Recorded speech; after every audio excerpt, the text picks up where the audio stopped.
Monotype. Welcome to Creative Characters for Monotype, a show where we meet the people working at the intersection of type and everyday life. I'm your host, Carl, and I'm here with my good friend, Cadley. Cadley, how you doing today? Doing really well. How are you doing, Carl? I'm good. I'm really excited for this week's episode. I had the privilege of hosting this week, but this is actually a guest that you recommended we speak to, and you met her at the brand new conference in Austin, where she gave a quite compelling talk, and you came home from the conference just kind of raving, and you're like, we got to get this woman on the show. She's amazing. Her presentation was super interesting and compelling, and her story is great. So I will let you do the honors of introducing her. Yes. So this week's guest is Maureen Raisch. And when I saw her speak at Brand New in Austin, she went through her career as a designer in the sports industry. She was working at the NFL at the time. I think that what really struck me was her personality.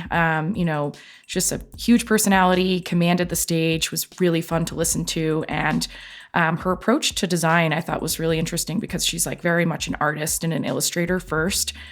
So she talked through a project she had done that was kind of self-initiated for the World Cup, where she did these really beautiful illustrations on maps of each player from their home country. And then she also talked about a campaign, I think it was the branding for the Super Bowl, where she went down into her basement and used this old camera and just did this very analog approach to work that obviously was then transformed to be something very digital. So it was a mix of really just enjoying her personality, and then also her work was just super cool and unlike anything I've seen in a while. So I was really excited, and I know Carl is a huge baseball fan and sports fan, so I thought it would be kind of more fun for him to host. So that's why I wanted to pass her over to you. And it was, and it was funny. I was thinking as I was talking to her, when I was a kid, I used to redesign uniforms for baseball teams and stuff. When I was bored in school, that was one of the things I would doodle in my notebooks was, I would redo logos and typography for sports teams. And so this was kind of interesting to talk to someone who does that for a living. And, we caught her at an interesting time too, which we'll talk about in the episode. But when I reached out to email her, she was actually leaving the NFL for a new gig. And she was very hush-hush about it. But she has actually since become the first ever creative director at the National Women's Soccer League, which is a pretty cool gig at a pretty crucial moment for women's sports in this country. So we talk a bit about that at the beginning of the episode. But what really struck me in speaking with her is that the world of graphic design and sports is kind of behind the scenes. So Super Bowl logos, team rebrands, things like that. Whenever those are announced, they don't necessarily parade the graphic designer around to talk about it. And she acknowledged that it's a very kind of low fanfare behind the scenes job. So it's really interesting to talk to someone working in that world and to get some insight into how these projects come together, what goes into them, the amount of research, the amount of prep and planning. And whether you're a sports fan or not, I think people will really enjoy this episode. Nice. Well, even, for that reason, I'm even more excited to get her in front of the mic and kind of put a little bit of a spotlight on her. So I'll hand it over to you two for today's episode, and I hope you all enjoy. Hi, everybody. I'm Carl, and I'm here with this week's guest, Maureen Raisch, who I'm very excited to talk with. Maureen and I have been emailing back and forth for quite some time to nail this down, and I am thrilled that you are finally here. So, Maureen, welcome to the podcast. Yes. How are you today? Thanks for having me. Yeah, it's a bit of a moving target. Yeah, well, and we can get right into it because I think part of the reason this has been a moving target is because you've had quite the exciting last few months. You just started a pretty exciting new job recently. So what are you up to? I did, and it's unique in my my industry. I just a quick background. So I've worked consecutively 18 seasons in Major League Sports in the U.S. Yeah, I started with Major League Baseball, consulting with their in-house creative team. I did oh God, there I go, name dropping. It's going to be the logo name drop podcast. I'm going to just hide. This is the right audience for that. It's okay. Oh, okay. I did the '06 World Series logo with Tigers and Cardinals. And what's funny is those logos have seen a resurgence where I'm old enough where they are reissued and I still see them in the city. And I'm like, oh yeah, wow. Well, my first. You never forget your first. So anyway, I did many years of these branding event style guides World Series, All-Star games with MLB. So I did 14 and a half seasons with them, NHL within that space. And then I made this jump to the NFL, which was like the quantum leap of a jump. The big time. The big time. They're like, we're going to go land on the moon. You want to come? And I'm like, yes, I do. Yeah. But on the other side of Super Bowl last year, so that was the LA 56. This incredible opportunity started to crop up to join the rocket ship of a league that's developing called the NWSL. So I made the jump into women's soccer, which is pretty wild. And the prize is so much sweeter to go into a league that is, we are into our 11th season, and what we're starting to do and build and create already is, you don't get to do that. It's like mind-blowing. Well, it struck me when we were talking a couple months ago about this change and, going from the NFL and this string of established leagues and, leagues with a lot of history and a lot associated with them, to going to the NWSL, which is still kind of in upstart mode. It's Yes. had a decade roughly of in the books, but it's still kind of finding its footing and really building what it's going to be. And you're going to be a part of that. So what about that opportunity really hooked you when you were deciding? Like what was the main draw? Yeah, our CMO, she's like, you could be the face of the brand. I was like, okay. It's our players. There's this amazing love and support behind the U.S. women's team. So our players, it's like, think of Club and Country. Mm-hmm.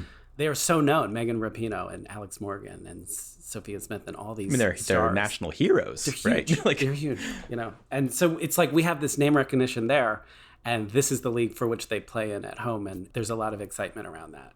One of the things that I've really been touched by, the amount of outreach back to me of people that want to get on board, friends and agencies. Some of the speakers in the brand new conference, they're like, how can we get in? How can we get involved? What can we do to help you, Maureen? It's like, that doesn't come around. It's something I never experienced in sports. And all those years I was involved. Why do you think that is? What do you think is? Because I don't know. It's something that strikes me. This league strikes people differently. Maybe it's like just to get in on the growth, the potential, what's ahead of us. It's really unique. We're creating traditions. There's a project I was saying as we got set up on audio. I can't speak of all the things, but some of the brands that we're going to work with this year ahead, it's like, whoa, we're going to set traditions. We are going to rebrand. That has been public. Our commissioner, Jessica, we have stated that. I am building a creative team. So the other areas of the league, they're like, what's it going to look like? And I'm like, I will get back. They're like, do you have it yet? Are you good? No? Well, it's interesting because when you think about it, and correct me if I'm wrong or correct me if I'm off the mark a little bit, but I mean, on the one hand, yes, it's a sport league. There's a business element to it. You're trying to give shape to something that's, functional, that's going to be appealing to people, draw in fans. But at the same time, it's also really trying to create space for women athletes to come in and earn a living playing a game, which men have been able to do for centuries. But for no particularly good reason, those opportunities have not been there for women. And so there's a lot of responsibility at stake here, too, of like really trying to make this, establish this so that young women athletes have a path toward the same kind of financial opportunities and success as men have. So I'm curious if you lay awake worrying about that piece of it. Like, do you feel that, or do you just see nothing but opportunity and potential? This brand North Star we talk about, we're raising the game. And we're raising it for these women that deserve it. What's exciting is I get to bring the acumen and the insights and the level of work I've done. The NFL was absolutely best in class of how it's done. Those guys know how to put out an event. It is incredible to be on the inside from it, to see it, how it comes together. It's phenomenal. MLB, all these, the same way.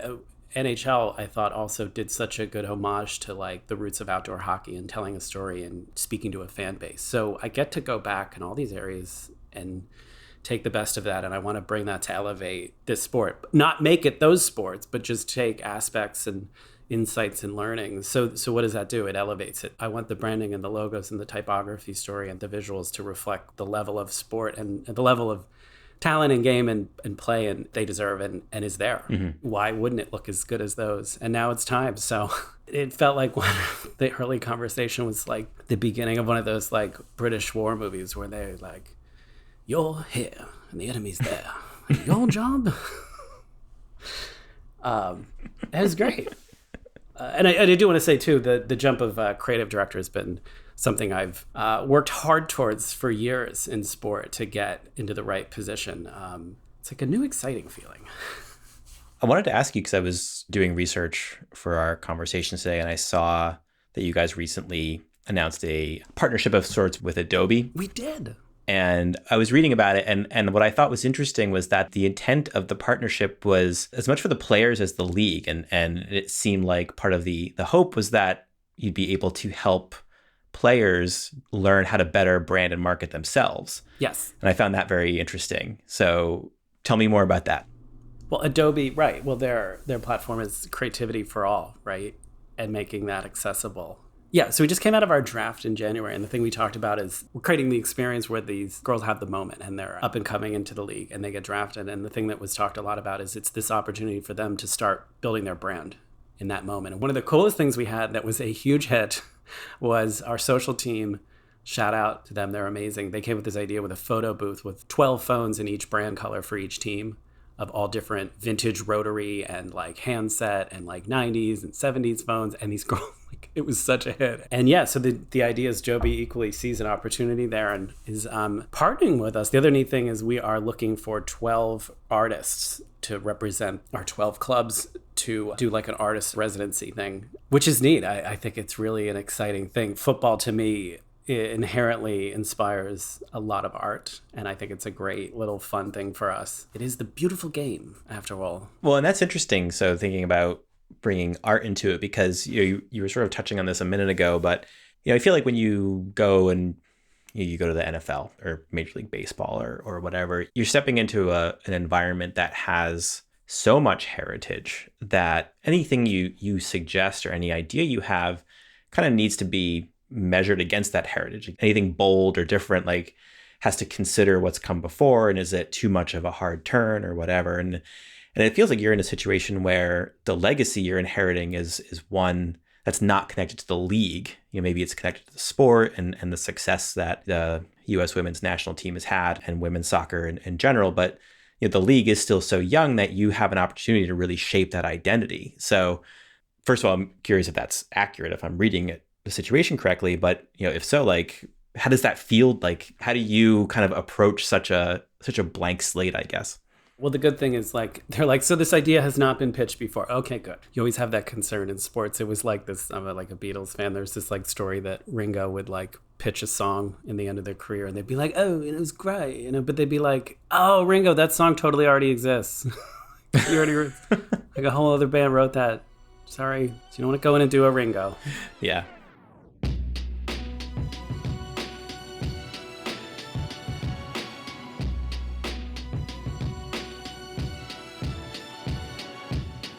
So it's interesting. You were telling me before we started the fact that people who work in sports design are often just very much behind the scenes and disconnected from the work. Yes. And I just think that's so fascinating because, whether you like sports or not, whether you're a fan or not, the logos, the iconography and everything is ubiquitous. And, especially with major teams or major leagues, they're known around the world. So it's really kind of like there's a weird disproportionate thing happening there where the work is everywhere and then the people are kind of like, you don't really hear much about them. So talk about sort of that dynamic and what it's actually like to work in the field you've been working in for so long. Well, I mean, like any designer, there was sort of some visibility around my story at the league of just, this idea that it's collectively the creativity of Major League Baseball, NHL, NFL. And that's a huge team that's behind these things. It's so cool to collaborate in these spaces. But unlike something hanging in the Met, I'm not going to sign the logo like it's a Rembrandt, like Maureen. It just doesn't. I think with anything, the higher profile it is, the more you accept that it's less about you. Mm-hmm.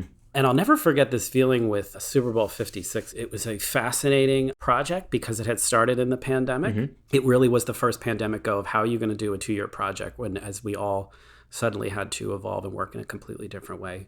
And so we all learned very quickly, and this logo, therefore, was done in a much quieter and smaller controlled space between my art director, Carrie Paul, myself, and then up through the senior creative leadership there. And for this little period of time, it was just me and him batting it back and forth.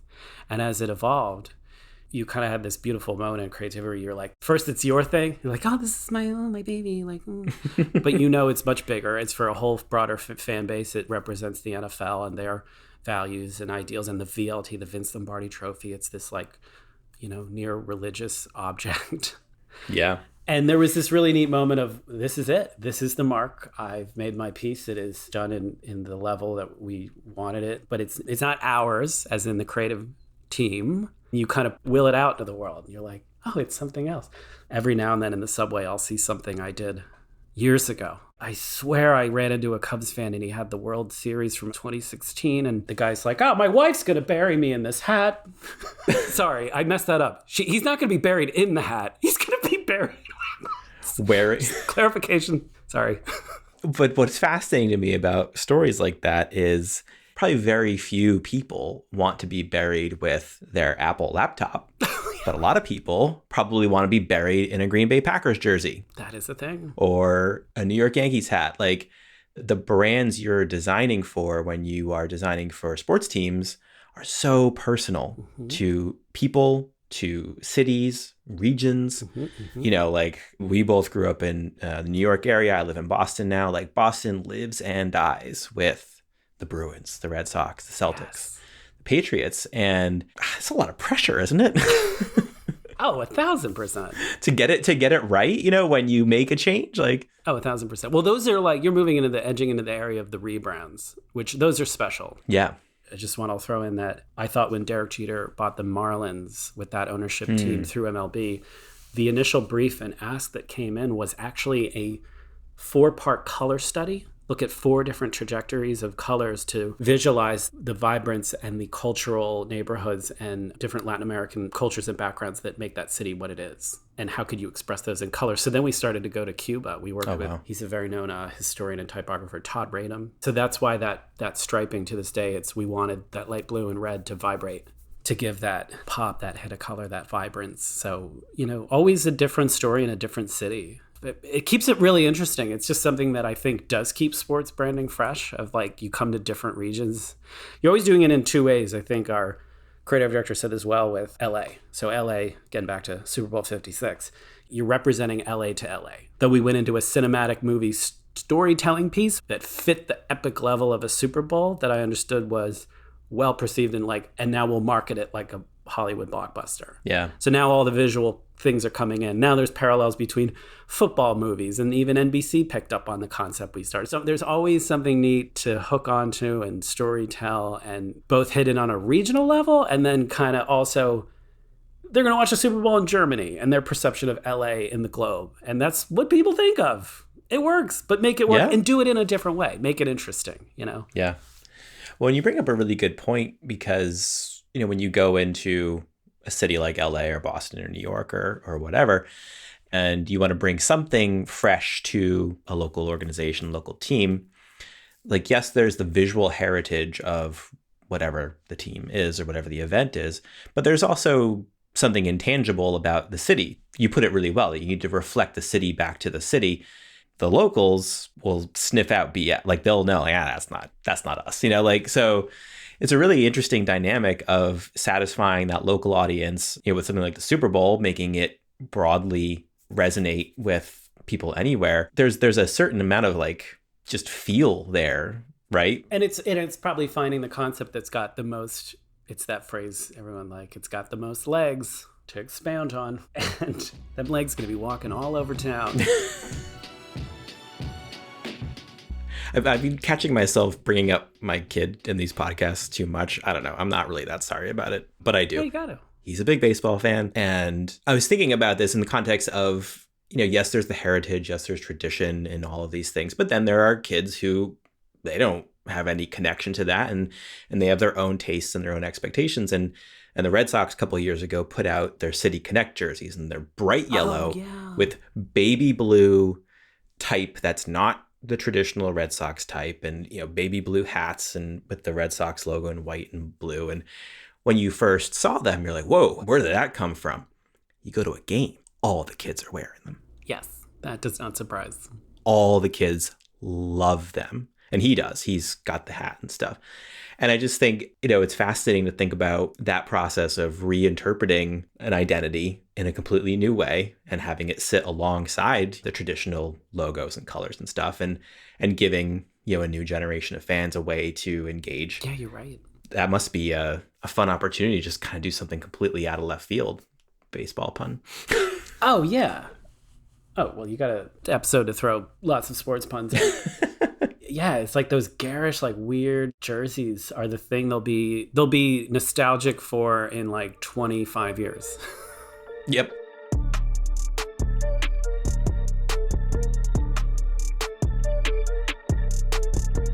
All right, so let's talk about you a little bit. When did you get into sports, and how did you get it? Like, what drew you into sports branding in the first place? I don't want to say that it was like I just Forrest Gump my way into this one. But did you play as a kid? Were you just a fan, or is it? No. The good news is it takes no visual coordination to do this or join any of these leagues. It was tricky at the NFL when we started. They did say you need to kick a field goal and then we'll let you in. There was also a Roman numerals quiz, like what is LIIIV and then V. No, I'm just kidding. None of that was just a joke. I was about to believe you for a minute. No, there were neither of those. But you do get good at your Roman numerals. You better. I bet. No, I had absolutely not. Oddly, the only thing I played was one season of soccer, and I was the kid that was like, oh, practice got rained out. What a shame. Oh, that's too bad. It took me how many seasons of doing the American sports to jump into what is more considered the global sport. It just took me 18 seasons. I'll get there. Yeah. Just give me a hot minute. But I've been more of a fan of, I go all in on the World Cup. I adore the level of fandom in the World Cup, in the sense you see the world come together in a positive way, in a way of healthy nationalism. I drive my family and people around me nuts because I will wear a kit out of just aesthetic. Like, that is a great design. That is a great kit. I love this. I love that about it. And this is, come up where if you're wearing a French kit around the World Cup in a bar down in Soho or cafe, a French cafe or whatever, they'll just start speaking to you in French. And then you're like, and then I was like, I'm a creative director. I'm from Jersey. I work in sports. They're like, what? That drives my family nuts. They're like, pick a lane. Oh my God, pick a lane. Nice. So then was there a moment when you thought to yourself, like, this is what I want to do. I want to design sports logos. I want to get into this world. Like, did it just sort of happen organically? I think it was this thing you said that I didn't touch on enough, is the cities. I always found the cities kind of an exciting space to work in and represent. So I would have told you that I just had more of a draw in telling these broader stories or symbolizing. I think that was the hook. So I would just explain it. I didn't come in as a sports person. Okay. So it's almost like I look at sports as this unifying symbol and experience of like a World Cup or a nationality. I kind of experience it that way. I enjoy the level of play, but it's more to me of it's almost like how the Super Bowl is a cultural moment and brings people together. So that's kind of my compass of like what keeps me in. And I think you see what it means to other people. And there's sort of this humbleness of like, it's cool to be part of that. It's cool to then shape it, make an imprint on it, steer it, guide it, direct it, whatever. One of my favorite All-Star games was Major League Baseball. We collabed with Michael Schwab out in San Francisco. And his art was like, it's one of the prettiest All-Stars. It's one of the most unexpected, artsy. It will be probably the most artsy All-Star ever. What year was that? 2007. And it was neat. That was the one where they shoot the ball into the McCovey Cove and the people go crazy in the kayaks. Really cool. Yeah. And so we used his aesthetic and kept running with it and developing further and did this ball splash thing. And at times I'd kind of go in there and forge his illustration style to marry it all together. Yeah, I think I would say that was my like, where did you get hooked maybe story. It is still one of my favorites. Also, like the San Francisco Giants have a beautiful brand aesthetic. The colors are classic and beautiful. Yeah. And I think that was neat. It was neat to visualize and tell these stories of cities, maybe. Yeah. I mean, it makes total sense. If you go to a Bruins game here in Boston or whatever, it feels different than the same sport in a different city. Yes. The identity comes out through the people in attendance. It comes out through just the overall atmosphere. I take my son to Bruins games here in Boston. We go to hockey games in New Jersey. They're different. It's the same sport, but it's just different food, different advertisements. There's a regional identity that comes out at a sporting event that it is a way of kind of getting, if you're not from that place, it's a way of getting a sense of like what the cultural identity is. So I get that. I'm surprised that's your reason, but it makes total sense to me. It's like the hook, right? Yeah, no, you say that well. It's funny. I've not teased that out or broken it out. But I think the San Francisco one's such a cool example of that. Or it's a cool example of visualizing a feeling through artists and a local artist. In a cool way, you see that so much now of tapping into the expression of a city through a local artist. I think it's great. So in like keeping the topic on you, like you personally just went through what you have amusingly called a personal rebrand of sorts. And it's an interesting topic. So I think it kind of connects back to a lot of what we're talking about with, identity and authenticity, but from the designer side. So I don't know if you want to walk us through that experience a little bit. Right. The ultimate rebrand. Just exactly. putting your money where your mouth is. Is that it? Something? Yeah, maybe. Yeah, as I shared on the stage at Brand New, I had gotten to a point in my personal life and found that it was time to be true to myself. And like any great rebrand, the soul is the same.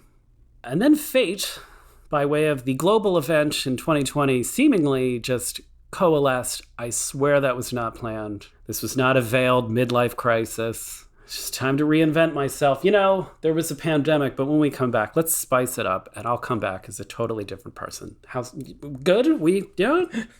But yeah, I transitioned through the pandemic, and that was just a whole cocktail of doing something so, I don't want to say overdue, but you don't get a chance in life to do something fully for yourself. There's all this like live your best life. Well, you can, but it's going to come at a very, very high cost. Yeah. Ironically, I've been a designer in identity and rebrands on behalf of major league franchises and teams and things in the NFL and all that. And now on to NWSL. And yeah, I lived it myself, didn't I?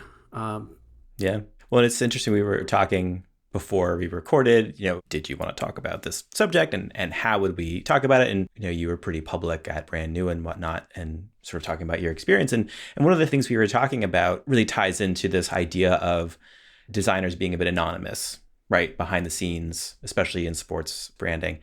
And yet the identity that you bring to work and the authenticity you bring to your work does come through. So there's this weird dynamic between you're a bit behind the scenes, you're a bit anonymous, but you are an individual and you have your own experience that feeds into your work and sort of merging those two things. And so it sounded like to you it was important to be your true self in the workplace and in your job and allow that to inform the design that you do.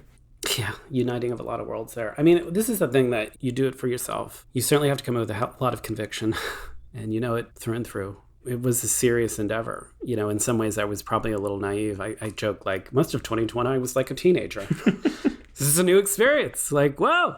Sure. Most of that was like, well, that never happened before.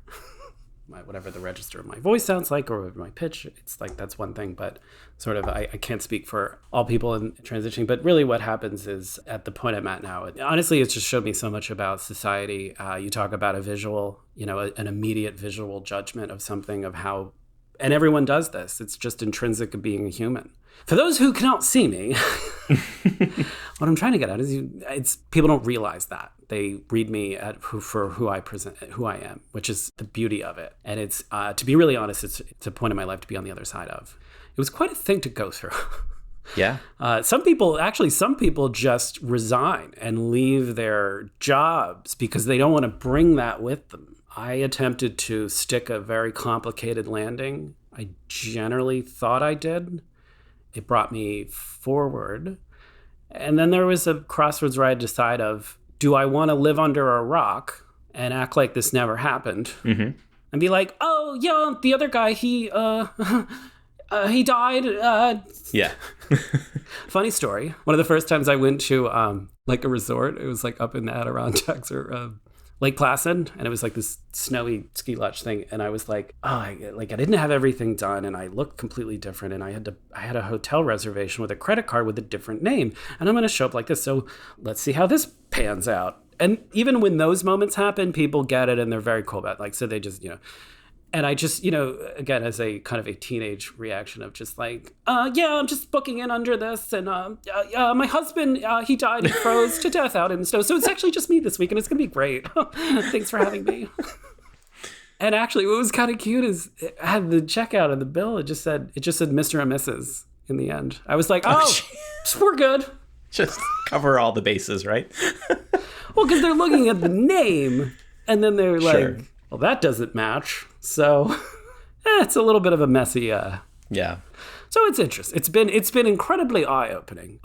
In what way? Just all of the above. Just social cues, people opening doors. You mentioned sticking the landing, but you came out while you were still working at the NFL, if I'm not mistaken, right? Yes, correct. Yeah. And that was, from what you've shared and what I've read, positive experience. The creative team there and the people in those, as they say, in the trenches, they were great. My art director at the time, Carrie, said it so well. He said, this is going to bring the team closer together. And I was like, what? Like, there was a lot of things laid out that I probably you're not ready for, you don't expect. I think the beauty of it is I'd gotten to know this team and we had formed enough of a bond. So I had enough of space and a runway where they got to know and see who I was as a creative, how I was contributing to the team. So for me, fortunately, I had this base layer sort of established of who I was. And some of the nicest things that have been said to me looking back, and some of former people, and they said, well, I always knew you as you. Your essence and soul was always the same, and your creativity. It's not like I suddenly came in and the work looked different. They're like, all of her patterns are different now. Like, what? She's not very good anymore. It wasn't, and that's a tight, like, as anyone works at a creative team with such a focus, you all get, it's cliche. Oh, you become family. I thought that there was an opportunity to bring visibility to it. And if there was a value to anyone else hearing my story that made them feel less alone, then it was a worthwhile thing. The LinkedIn post had a reach of 1.6 million in a period of like a week and a half, or 2 weeks maybe. Wow. I was like, this is a lot. But then you get a lot of people that quietly reach out and say, hey, I feel the same way. And then you're like, what? I really was almost faced with, do you want to become an advocate? Which is what a gauntlet to have laid down. Yeah. It's a big leap from just deciding to be yourself, but then also deciding to be an advocate for an entire community. Yeah. It's not lost on me that you're doing this, within the world of sports, which is largely masculine dominated. And yet, here you are in the middle of it with this story. And so I imagine there was some pressure to kind of step even above just making your transition public, but to also then become a voice or an activist, or however you would phrase it. Did you encounter that? Oh, 1,000%. I needed to reconcile this chapter of my life. I wasn't going to come out of COVID and then prop up old accounts with old photos of me. I see my work as a body of work as an artist. Anyone that goes through this, there's still the same essence of who they are. Their visual, like a rebrand, matches in a different light. They're still the same person. So in those, still designed all those logos. So it was me to reconcile my career and then move forward. I was developing and creating and collaborating on Super Bowl. It was a lot looking back at it. I think the beauty of what I have ahead of me is I'm seen and read and is accepted as who I am. That is really the other side of coming out of something like this, and the beauty of it. I hope you're just like, that's it, you're done. So to me, it was a coming out story. I think the way I look back at it, I just thought putting the story out would say a lot. And I'm not exactly convinced that it's generally portrayed well in the world. It's never positive stories about it, is it? Not often enough. No. So at least I could go, hey, I've contributed into the industry of sports, and there you go. Yeah. Do with it what you want. Well, your portfolio speaks for itself. You've contributed a lot to the world of sports, so I'm super excited to see what's ahead and to watch, the NWSL identity take shape and come together in the next couple of years. I'm super excited for you. Thank you, Carl. Yeah, our kickoff is March 25th. Okay. We've got a whole campaign going, and we're bringing the level of activation and creativity and things that this sport deserves. And the fan base, I really hope they eat it up. They, as we would say, they have an appetite. They seem hungry to me. And I think the real moment for me personally in this journey was late October. We actually was kind of invited, and then I just went ahead and bought these tickets. I went down to the final, our NWSL final. I was already in talking stages. And I went to the final, and I grabbed my daughter out of school, and I go, Eve, she just turned 11. I got these tickets, and we're driving to DC. We're doing it, fall road trip, and we go down to the match. So I get down there, and they're excited to have me. And I would say I was a little bit shown off. I was a little bit of a show pony. They being the people that ran the show, and I was the pony, so showing myself up. And we get up into the stadium down in Audi Field, and I go, so why do you think? I go to my daughter. I said, well, why do you think we're really down here? And she gave me this look, and she went, you're going to work for the girls' sports, aren't you now? And her face just lit up with joy. Like, wow. Finally, like, you're a baller.